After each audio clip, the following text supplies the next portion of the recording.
Hello, everyone.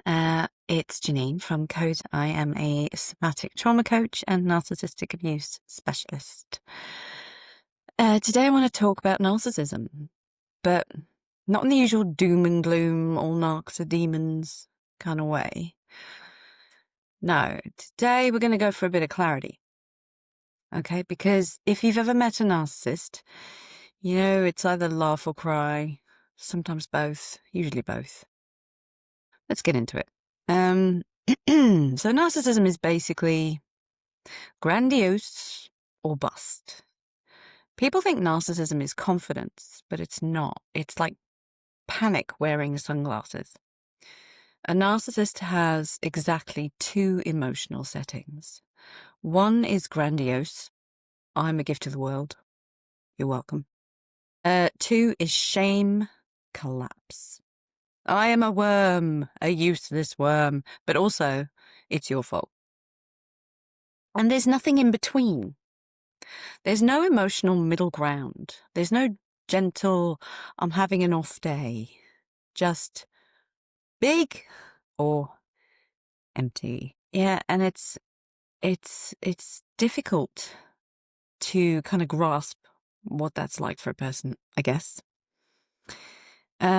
So why the grandiosity feels so loud? Because it's not confidence, it's a full-time job.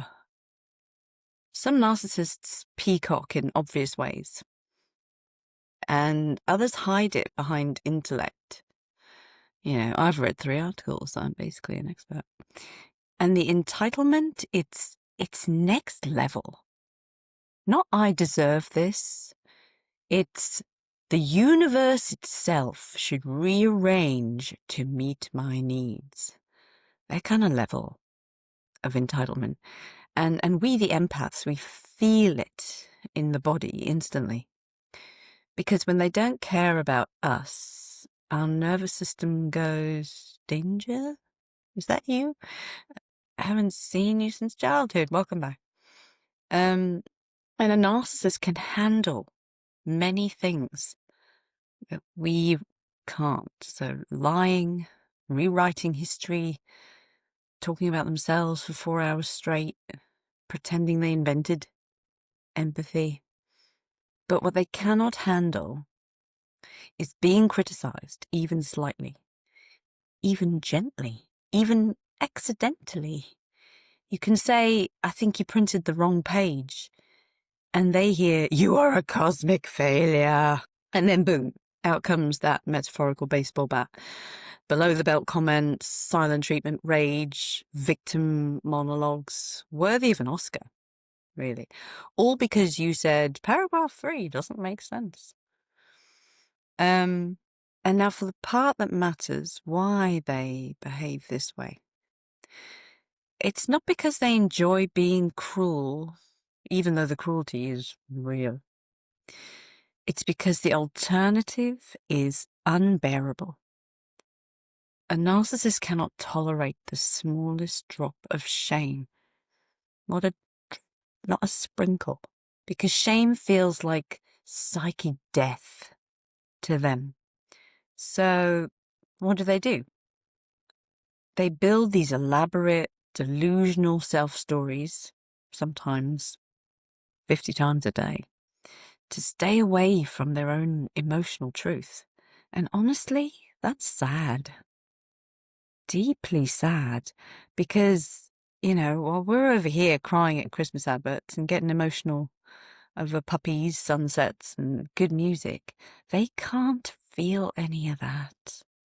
Not the depth, not the beauty, not the connection, and not the meaning. They live emotionally disconnected from the entire world, and that's heartbreaking, actually.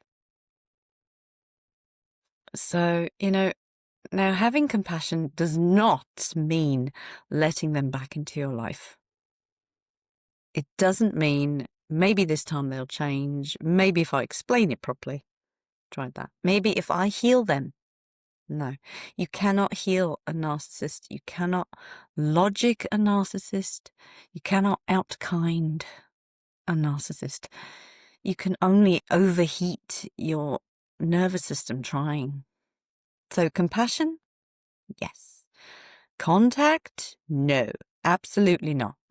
We're not doing emotional origami to fit into someone else's fantasies anymore. And here's the truth with it all. You know, you didn't attract a narcissist because you're weak. You attracted them because you're deep. Because you feel, because you care, because your heart still works. And that's your power. You know, that's your magic. That's your advantage. They didn't break you. They just showed you what you'll never tolerate again. Take a deep breath. You're doing better than you think. And your emotional depth, it's priceless.